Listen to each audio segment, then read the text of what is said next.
Soy Juan Gervas, en el momento actual y desde hace 10 años médico general rural en la montaña, en el norte de Madrid, en el Valle del Río Lozoya, una zona muy bien conservada, en la que es un placer vivir, relativamente cerca de la ciudad, pero que conserva todavía el ambiente y el estilo de la vida rural. Terminé mis estudios de medicina en el año 71, entré en la Facultad de Medicina con 16 años, en Valladolid, donde hice también la tesis doctoral. Y de entonces aquí he tenido siempre compromisos docentes y de investigación, al principio en investigación básica y después en investigación aplicada en el campo de salud pública, que me ha llevado incluso a Estados Unidos a dar clases en la Escuela de Salud Pública de Johns Hopkins, una de las mejores del mundo, y todavía sigo esa faceta cultivándola con trabajos que publico. Si buscan mi nombre en internet, Juan Gervas, es muy sencillo encontrarme, especialmente si pone Equipo CESCA, que es el grupo con el que colaboro. Y hace 10 años, cuando los hijos terminaron su crianza, mi mujer y yo, que éramos médicos urbanos en Madrid, decidimos que podía ser buen momento para irnos a terminar la vida en el campo. Pedimos un año sabático, que en la Seguridad Social no es sabático, no ganamos dinero, no es como la universidad. Viajamos por el mundo dando clases, charlas, enseñando, y a la vuelta nos trasladamos a vivir a la ciudad y al campo, y aquí llevamos 10 años sin perder del todo la conexión con la docencia y la enseñanza y la investigación. De manera que sigo dando clases en la Escuela Nacional de Sanidad, de Atención Primaria, Salud Internacional, y sigo dando clases en la Facultad de Medicina de la Autónoma como profesor honorario de Salud Pública. Y como una eminencia como tú, 22 matrículas, sobresaliente cum laude en el doctorado, título convalidado en los Estados Unidos, profesor de varias universidades, más de 400 artículos publicados, elige la medicina rural. ¿Es una elección? Sí. ¿Por qué? Porque supongo que podrías estar en cualquier otro sitio. Sí. ¿Por qué? Sí. Tengo mucha influencia filosófica griega, en el sentido de la vida vale la pena vivirla y no se repite. Lo que decía Heráclito, que no nos bañamos 2 veces en el mismo río, de manera que sé que me voy a morir y desaparecer. Y eso ha sido una constante en mi vida que explica gran parte de las cosas. Aprecio especialmente la densidad de los días, la calidad de la vivencia, el disfrute de cada segundo. Y para eso me da igual estar en el desierto que ser premio Nobel o ser médico rural. Y la medicina rural me ofrecía una medicina que yo ya practicaba en la ciudad, polivalente, en la que lo mismo atendía niños, que hacía ginecología, que hacía cirugía menor, pero hay que reconocer que la ciudad no permite lo que aquí además permite, y es que tengo el campo a mi disposición. Andando desde casa se va a zonas en las que hay corzos, hay ciervos, hay jabalíes, hay ardillas, puedo nadar desnudo en cualquier recodo del río, el día de invierno que hace un poco de calor, y todo lo hago andando desde casa. De manera que, como mi mujer comparte también estos gustos, pues la verdad es que ofrecía una perspectiva muy buena, la del mundo rural. Además, hay que reconocer que en el momento actual, quiero decir, incluso hace 10 años, desde el 2000, da igual estar en el mundo rural que en el urbano. Yo me conecto por la mañana en lo que llamo colegios invisibles, que es un concepto social muy interesante. Los colegios invisibles son esos grupos de investigadores, científicos, que se reconocen entre sí y que comparten información, trabajos, publicaciones que están en curso, de manera que yo lo mismo me relaciono con Australia que con Finlandia, que con Canadá a diario y muchas veces. Y en esos colegios invisibles da exactamente igual estar de vacaciones en Honolulu que estar trabajando en el pueblo de Carencia de la Sierra.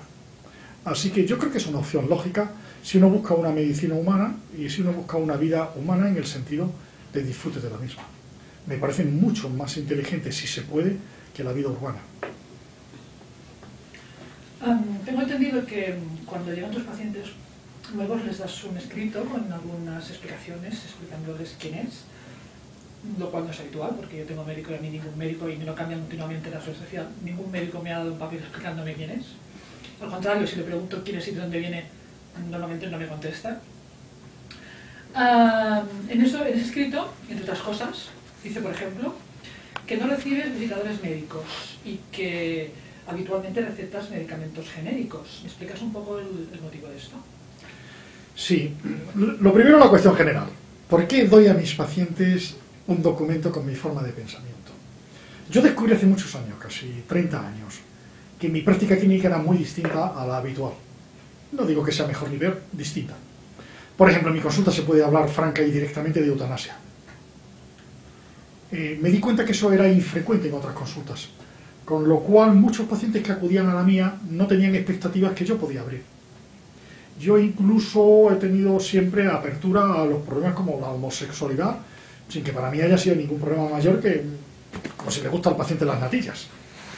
Y eso no es muy habitual en la consulta, en la que se pueda compartir, por ejemplo, las dificultades de idioma. Yo he atendido desde siempre a inmigrantes y, de hecho, en mi casa y en mi consulta he tenido diccionarios chino, español, porque los atendía. En ese estilo de práctica clínica yo creo que era importante que los pacientes pudiera abrirse la puerta para que supieran que el médico era distinto, por un lado. Segundo, me percaté que en la entrevista clínica yo obtenía muchos datos de mis pacientes y mis pacientes sabían poco de mí. En el curso de la entrevista clínica, sobre todo cuando lo abro, pues salen desde cuestiones maritales a cuestiones laborales, a enfermedades que uno tiene, y pensé que no tenía nada más que mis pacientes tuvieran algo que les permitiera juzgarme, de manera que las relaciones fueran más de igualdad. Y por eso decidí escribir el texto, que fue muy bien recibido por los pacientes. De siempre le ha encantado a los pacientes. Con lo cual creo que debería ser imitado, en general. Porque lleva una parte filosófica, lo que es la filosofía de la consulta, en una parte muy práctica. Por ejemplo, yo exploro siempre. Así que si usted viene a mi consulta y me dice que le pica el culo, pues usted tiene que saber que yo se lo voy a explorar. Si le molesta el dedo de un pie, también. Y me da igual que haya 40 esperando, que se lo voy a explorar. O sea, que usted tiene que saberlo. No me importa que el primer día me diga que mejor para otro día, doctor, porque bueno, eso nos puede pasar a cualquiera, que no lleve uno los calcetines limpios. Pero, hombre, me gusta que el paciente lo sepa y no se sienta asaltado. Y luego cuestiones de currículum, pues en ese sentido también soy un médico especial, que he publicado muchísimo, he tenido mucha actividad científica, no la suele tener mis compañeros, y me gusta que mis pacientes sepan que el médico les cuida. Dentro de eso también llama mucho la atención, desde siempre, que no haya recibido los laboratorios farmacéuticos, los representantes. Hay varias razones prácticas. Una es que ocupan tiempo. El tiempo que ocupan cuesta muchos miles de euros al erario público. He hecho el cálculo. O sea que el tiempo que ocupan los representantes lo paga usted. Yo creo que para hacer propaganda de cosas privadas y que dan beneficios a accionistas, pues no debería pagarlo usted. Con lo cual yo creo que ese tiempo se lo debo a mis pacientes, que son los que pagan. Y luego no me enseñan nada. Me paso el día leyendo, estudiando revistas y artículos y estudios, y cuando vienen yo sé de lo que me van a presentar más que ellos, con lo cual pierdo el tiempo. Y luego además yo creo que las relaciones con las industrias, no solo la farmacéutica, tienen que ser de otro estilo, de otro distanciamiento, tienen que tener una transparencia, una proporcionalidad, una independencia, que en el momento actual, lamentablemente, en esas relaciones personales con los representantes, generalmente no se da. No digo que no, y no sería yo el que criticase a mis compañeros en un país en el que tenemos un rey al que le regalan un yate de aquí para allá, que ni usted ni yo podríamos tener nunca, y nadie se escandaliza. Y yo, como mis pacientes piensan, el que regala bien vende, si el que recibe no entiende. Así que me pregunto qué entenderá el rey. Si yo tengo que vivir en el país en el que vivo, en el que el rey admite ser regalos, que mis compañeros vean a los representantes y les regalen bolígrafos, pues no me parece bien, pero no voy a criticarle más que estoy haciendo ahora con el rey. ¿Y los genéricos? Sí. Yo no tengo por qué saber de memoria los nombres de fantasía. Yo cuando estudio en los libros, cuando estudio en las revistas, cuando sigo las novedades, científicamente hablando, los medicamentos tienen un nombre, que es el nombre científico. y es el que yo empleo cuando me comunico con mis colegas, con mis compañeros. Las empresas, para facilitar su prescripción, ponen nombres de fantasía, y al sildenafilo le llaman como quieran. No tengo por qué utilizar esos nombres. A veces los tengo que utilizar, por ejemplo, un paciente viejo que solo está acostumbrado a la marca comercial, pues se lo respeto. Y ahí critico yo al Ministerio de Sanidad español, que tiene una postura y política hipócrita respecto a los medicamentos. Es decir, muchos medicamentos se aprueban en España, muchos, la mayoría, el 90% de los medicamentos que se aprueban en España, en las evaluaciones farmacoterapéuticas, en las evaluaciones científicas, se titulan con un no aporta nada nuevo. El 90% de los medicamentos que se autorizan todos los años no aporta nada nuevo. Y luego el Ministerio, una vez que lo ha aprobado y lo financia, pretende que yo no lo recete. A mí me parece hipócrita. Porque haga usted lo que se hace en Suecia, no lo aprueba. O lo que se hace en Australia, no lo aprueba. Con lo cual, a mí ser médico y prescribir me será mucho más fácil. Y segundo, el Ministerio Español no hace una cosa que debería hacer si quiere que yo recete genéricos, que lo receto a iniciativa propia.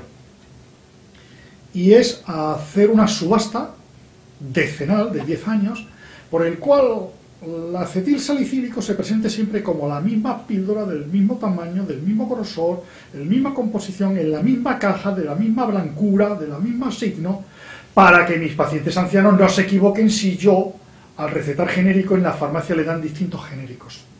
Porque increíblemente en España los medicamentos van en un paquete. Usted estará acostumbrado a ver el medicamento como un paquete. Eso en el mundo desarrollado es raro. En el mundo desarrollado, si yo prescribo acetilsalicílico, ustedes dan una bolsita o una cajita con su nombre y la píldora de acetilsalicílico, no se dan en una caja, sino que hacen lo que se llama monodosis. Y si yo le prescribo un antibiótico para 7 días, le dan 7 por 3, 21, o 7 por 4, 28, y le dan las cápsulas exactas que usted necesita. Todo eso tendría que arreglarlo al Ministerio, y otros países lo tienen arreglado. No quiero creer que vivo en un país infradesarrollado sanitariamente hablando, porque sería injusto, pero en el que queda mucho por desarrollar, sí. Y esa es la labor que tendría que hacer la ministra, por ejemplo.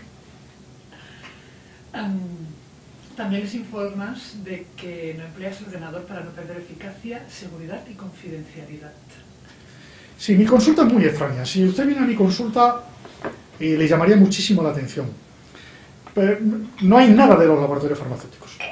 Ningún cartel, ningún calendario, ningún anuncio, ningún bolígrafo mío, ningún papel, ninguna recomendación, nada de los laboratorios farmacéuticos. La mesa está limpia. En la mesa no hay nada.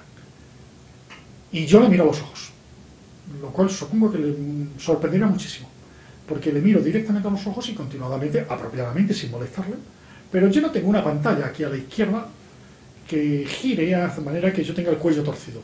Yo no tengo el cuello torcido en mi consulta. Los que utilizan ordenador lo suelen tener torcido. Y probablemente se levantan menos de la silla. Yo cuando usted entra en la consulta le recibo en la puerta, le doy la mano y le saludo y le ayudo a sentarse. Y si se quita el abrigo le ayudo. Y me da igual que sea hombre que mujer, que joven que viejo. Si le puedo ayudar, le ayudo. Si es innecesario, no. No hay ordenador en mi consulta. No hay ordenadores en consultas, por ejemplo, de los médicos suecos. Los médicos suecos sí tienen ordenador, pero no lo emplean para teclear. Los médicos suecos, cuando se va el paciente, dictan al ordenador y lo graba. Y ese es el tipo de cosas que yo propongo. Hay ordenadores que tienen pantalla plana en el que se puede escribir, y ese es el tipo de cosas que yo propongo. Yo soy un experto en este campo. La primera beca con la que trabajé en cosas de informática médica y de electrónica y de ordenadores la tuve en el 69, hace 40 años, y me la dio IBM, la empresa principal del mundo. Y desde entonces he mantenido una actividad continua que me ha llevado a asesorar a Bruselas y a la Unión Europea en proyectos de muchos millones de euros sobre qué hacer o no hacer. Los productos que existen en España son como mínimo indignantes y ridículos. Usted quizá no sepa que el ordenador que maneja su médico en su autonomía, de donde sea usted, de Cataluña, de Valencia, de Madrid, es incompatible con el de la autonomía de al lado, lo cual es inconcebible en una nación. Vamos a tener que esperar a que la Unión Europea ponga unas normas comunes para que se hagan. Y luego usted quizá no tenga idea de que todos los datos que usted da, todos los datos que existen de usted, circulan a un ordenador central que científicamente es absolutamente innecesario.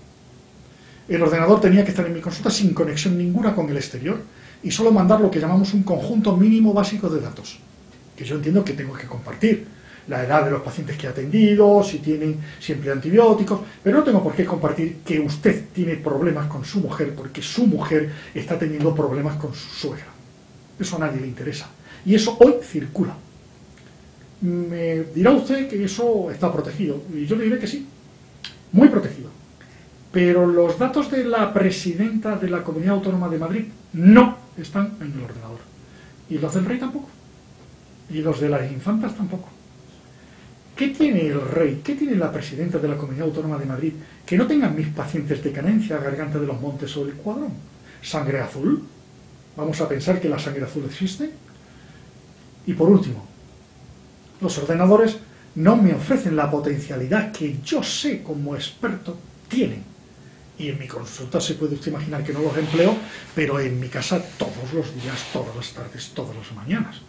Yo necesito el ordenador, pero no lo que me están dando. Mi postura que he mantenido a lo largo de la vida es una ética de la negativa. Yo tengo por obligación a mis pacientes una ética de la negativa, que va en los dos lados.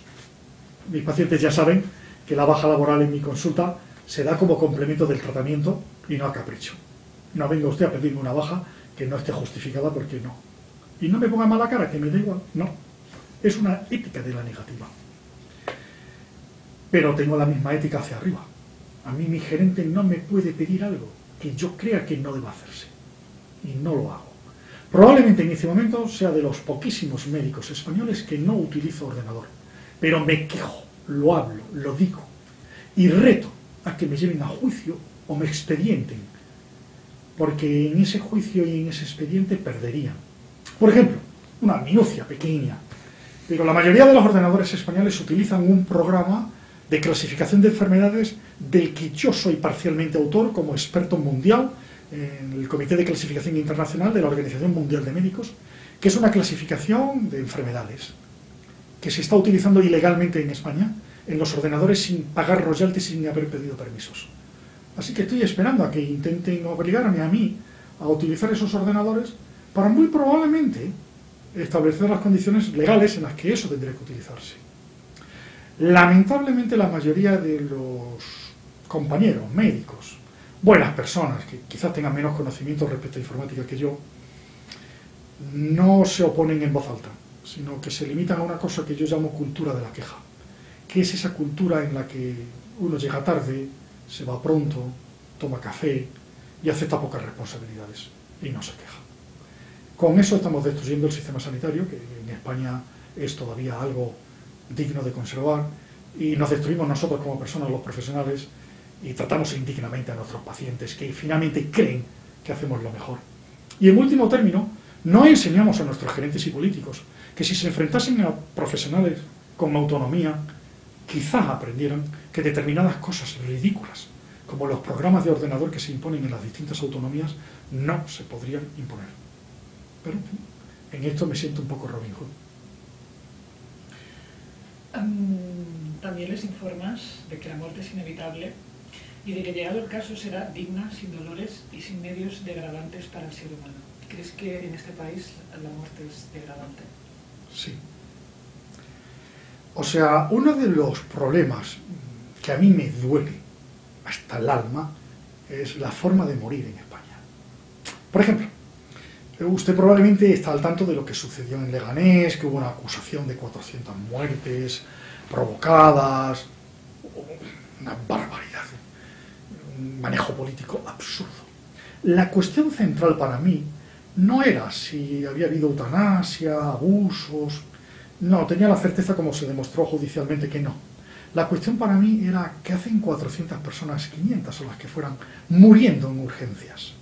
¿Es urgencia un sitio digno para morir? ¿Querría yo morir en urgencia? ¿Querría que murieran mis pacientes en urgencia? No. Porque morir en urgencia es indigno. Yo querría morir en mi cama, con mis hijos, con mi mujer, con dignidad, con tranquilidad, controlándome los vómitos, controlándome los miedos, controlándome la ansiedad, controlándome el insomnio, controlándome el estreñimiento, controlándome los edemas, controlándome la ascitis. Morir con dignidad. Querría que si muriese el domingo a las 10 de la mañana no hubiera problemas para firmarme el certificado. Y que si una noche mi mujer estuviera agobiada, no viniera por mi casa cualquiera que le tocase, sino mi médico, el que me conoce, el que me ha llevado, que es el médico de Buitrago. Eso hoy es impensable en España. Eso hoy lo ofrecemos 4, sin conversación ninguna más allá del cariño que obtenemos de los pacientes. Por el cual yo, cuando alguien está muriendo, calculo que es terminal, calculo que en los 6 meses próximos, la familia tiene mi teléfono y lo emplea para llamarme a cualquier hora del día y de la noche, festivos e incluso de vacaciones, no para ir yo, porque si estoy en Canarias no voy a venir a Carencia, pero sí para organizar los cuidados si yo no estoy. Y por supuesto, si estoy, voy, a cualquier hora del día. Esto en España es hoy impensable. Usted conmigo no tendría ningún problema, pero lamentablemente los tiene incluso con las unidades de cuidados intensivos con las que se pretende dar respuesta a este problema, y es un error. Las unidades de cuidado intensivo, como todas las unidades especializadas, deben estar respaldando a su médico de cabecera, el que le conoce de toda la vida, el médico general, el médico de siempre, el que usted tiene derecho a tener porque lo paga, pero no tiene. Usted tiene hoy alguien que va unas horas y se despide, incluso que va a los pueblos, como yo llamo, paracaidista. Vive en la ciudad, llega al pueblo y se va. Usted tiene derecho a tener un médico que sea su médico, pero para eso tienen que cambiar los políticos, para eso tiene que cambiar la política. Tiene derecho a morir con dignidad, tiene derecho a no tener más miedo a la muerte que el que humanamente se puede tener. Yo no puedo prometer a mis pacientes que no van a morir. Yo voy a morir, ellos morirán, y yo pretendo que ellos mueran después que yo. Hago todo lo posible, pero yo solo retraso su muerte, y lo retraso con dignidad. Cuando la muerte es inevitable, procuro que sea digna. Eso en algunos casos en España, por desgracia, roza los límites de la ley, porque el partido que nos gobierna prometió que iba a legislar sobre eutanasia y ahora dice que no toca. Eso significa sufrimiento sin cuento, que no tendrán los políticos. Yo creo que ese asunto había que arreglarlo, porque muchas veces en la soledad del médico, el paciente, la familia, hay que hacer cosas que rozan los límites de la legalidad. No hay por qué hacerlo. Como paciente, como persona, como individuo, tiene derecho a reclamar que puedan morir en casa con dignidad. Es posible y requiere cambios mínimos, pero sobre todo hay que exigirlo para que se convierta en factible. Háblame de lo que tú llamas las enfermedades imaginarias. Enfermedades imaginarias es un tema que da mucho de sí. En 5 minutos. Sí, un minuto. Nos asustan como a los niños con el lobo o con el hombre del saco. El negocio de la medicina puede ampliarse indefinidamente, pero las enfermedades son pocas, los enfermos son muchos. Como las enfermedades no son suficientes para el negocio, pues hay que ampliarlo, y entonces se inventan enfermedades.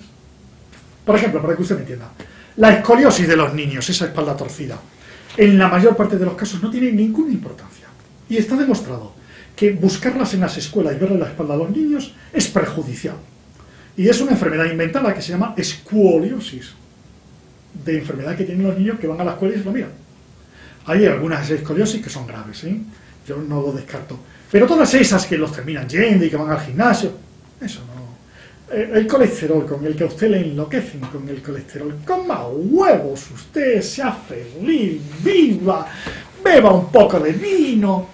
Y el colesterol es un problema, depende. El tabaco es un problema, deje de fumar. Si a usted le preocupa su corazón, deje de fumar. El cáncer de mama, a usted le preocupa el cáncer de mama y usted fuma, pues si usted se va a morir de un infarto, siga fumando y olvídese sus mamas. Porque la probabilidad de morir de infarto está muy por encima del cáncer de mama. No se haga mamografías para qué. Todo eso crea enfermedades imaginarias, como transformar la gripe A que han transformado en una peste. Eso son enfermedades imaginarias, en la que enloquecen a las personas, porque son osteoporosis, son muchas enfermedades que usted conoce, que en realidad no son enfermedades. Como mucho algún factor de riesgo, y no requieren más mínima atención y transformarse en enfermo. Requiere un poco de prudencia y sentido común. Creo que has dicho que la prevención no disminuye los costes sanitarios. Por ejemplo, que el cáncer de mama es muchísimo más infrecuente de lo que nos hacen creer a las mujeres, un 3%, el cáncer de cuello de útero un 0,3%, y nos están asustando continuamente con que no nos hacemos los controles. También has dicho que los cribajes son peligrosos para la salud. Explícate un poco. Sí, la prevención en principio es una actividad beneficiosa por la cual usted hoy se somete a alguna actividad que evita en el futuro males mayores. Así visto no tengo nada que decir. El problema es que así visto casi nunca es cierto. Por ejemplo, a los varones les están haciendo ahora una cosa que se llama PSA en la sangre, en el bien supuesto de que con eso se diagnostica precozmente el cáncer de próstata. Pues eso es falso. Lo que se ha demostrado es que si se hace el PSA es más probable que usted termine impotente e incontinente, porque le operen de un cáncer que no tiene. Si a usted le vale la pena, pues hágase el PSA. No le importa quedarse impotente e incontinente, como esto es continuo. De manera que la prevención en el momento actual se ha transformado en una especie de altar en la que estamos muriendo y perdiendo calidad de vida en una expectativa de que vamos a mejorar. No tiene fundamento científico.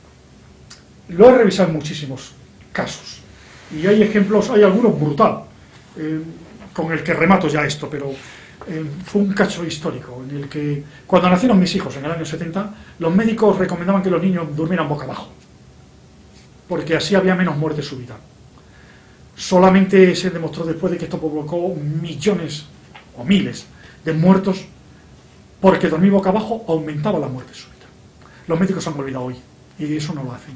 Pero los médicos hace muy poco que han estado recetando para la mujer en la menopausia los parches. Eso aumentó y provocó cientos de miles de infartos y muertes en mujeres con embolias. Hoy no lo han hecho y se les ha olvidado. Todo en fundamento de la prevención, uno para prevenir la muerte súbita, otro para prevenir infartos. La prevención se está convirtiendo en un veneno que envenena a nuestros pacientes y a nuestra sociedad. Con lo cual, de ser profesor, que lo soy, de salud pública, muy a favor de la prevención, lo sigo siendo, pero dentro de unos límites tan estrechos que no tiene nada que ver con lo que hoy se hace. Creo que formas parte o eres co-creador de un colectivo que se llama No Gracias, en el cual se denuncia básicamente que la industria financia la formación profesional médica con cursos, congresos, viajes, comidas, ponentes, etcétera, etcétera. ¿Nos puedes explicar un poquito? Bueno, creo que hay 6 puntos en la plataforma. Independencia ética y profesional, transparencia, acceso a una información veraz, formación independiente, ningún regalo es gratis y compromiso con la viabilidad del sistema de salud. ¿Nos puedes explicar? Bueno, yo he estado mirando la web, he contado un total de 1.411 firmas de profesionales médicos de diferentes tipologías, de toda España o no sé si también de todo el mundo. Desde catedráticos, enfermeras, de todo tipo. Me ha sorprendido ver la cantidad de gente profesional médica que se ha adherido a esta plataforma. Explícanos un poquito el contenido, bueno, para explicarles a lo mejor a algunos médicos que no conocen de su existencia, por si están interesados. Hay un grupo, pero es mundial, de médicos preocupados por las relaciones no con la industria farmacéutica, sino con las industrias en general. Usted puede llamar ahora la atención la implicación de algunos médicos, por ejemplo, con la industria alimentaria, recomendando determinado yogur o determinado, en fin, cosas más o menos turbias. Ese movimiento es mundial. Por ejemplo, hay un grupo de Healthy Skepticism, del que yo soy miembro muy activo, que propone un escepticismo sano, de duda acerca de las cosas que nos venden como una especie de remedio universal. No hay remedio, vuelvo a insistir que las personas moriremos finalmente, no hay remedios que eviten algunas cosas y los evitan parcialmente y hay que conocerlos en su justo término. Las industrias tratan de influir directamente sobre los profesionales sanitarios, especialmente sobre los médicos, que son los que tienen más poder de gasto, hasta el punto de que terminan tergiversando la verdad, presentan una información sesgada. No digo que tenga un interés de mentir directamente, pero la información es sesgada y termina viendo lo que yo llamo malicia sanitaria. Si usted teclea malicia sanitaria y lo busca en internet, encontrará el texto en el que lo define perfectamente. No niego que vivimos en una sociedad capitalista, una economía de mercado que consta en nuestra Constitución y no va a cambiar en el próximo futuro, de manera que yo no niego las relaciones con la industria. Sí niego que esas relaciones tengan que ser del estilo de algunas cosas que vemos que, en fin, claramente son vergonzosas para cualquier médico que lo sea. Y promuevo unas relaciones de claridad, transparencia, responsabilidad, honradez, independencia, en las que las relaciones no sean personales. A mí no me tiene que invitar nadie a comer, a mí no me tiene que dar nadie un bolígrafo, no me tiene que comprar un ordenador, no me tiene que llevar a un club de chicas, no me tiene... En fin, a usted yo creo que tampoco. Si lo quiere se lo paga. Yo creo que no hay que hacerlo, pero a mí. Y me ofenden cuando estas cosas suceden. Suceden hasta el punto de que algunos congresos médicos han salido en la prensa, pues con las salas vacías, y los médicos en la playa, en concreto. Así que sí, colaboro con varios grupos, que no solamente el No Gracias español, hay No Gracias italiano, hay No Freelance estadounidense, el Healthy Skepticism, para que las relaciones con la industria sean completamente distintas. Yo creo que es posible cambiar. Yo creo que los médicos tenemos que empezar a ver las relaciones con la industria de otra forma completamente distinta. Y si no cambian, pues terminaremos saliendo en los periódicos como los políticos con la corrupción. Porque no hay mucha diferencia entre aceptar el regalo de un traje, y ya sabe usted a qué me estoy refiriendo, con aceptar el bolígrafo o aceptar un yate de unos empresarios. A mí me suena todo igual. Claro que soy médico, no soy abogado, ni policía, pero ya hablaría siempre de corrupción. Yo creo que si los médicos no limpiamos la casa nosotros mismos y no empezamos a tener otras relaciones, muy probablemente algún día un juez terminará encima de nosotros, que ya ha pasado en algún caso, por ejemplo en Italia, con las relaciones de algunos médicos con la industria. Además, creo que la información independiente es esencial para que nuestros pacientes reciban los cuidados que merecen, que no estén sesgados por una información en busca de la codicia, del afán de lucro excesivo de las industrias en algunos casos. Para terminar, ¿qué significa la frase no hay enfermedades sino enfermos? La enfermedad no existe. La enfermedad es una entelequia. Esa es una cuestión filosófica que a mí me interesa. Casi todos los médicos en España, es un problema filosófico, son realistas. Creen que la realidad existe. Es un problema muy interesante. Yo estoy al lado de Kant. Los médicos creen que mi coche está ahora ahí en la calle. Si no lo veo, creen que está. Yo soy empirista. Yo creo que mi coche está ahí si yo lo veo. Y si ahora no lo estoy viendo, yo no me puedo definir acerca de ello. Esta concepción empirista lleva una crítica continuada, por ejemplo, al realismo, que cree que las enfermedades existen. Las enfermedades no existen. Existen los enfermos.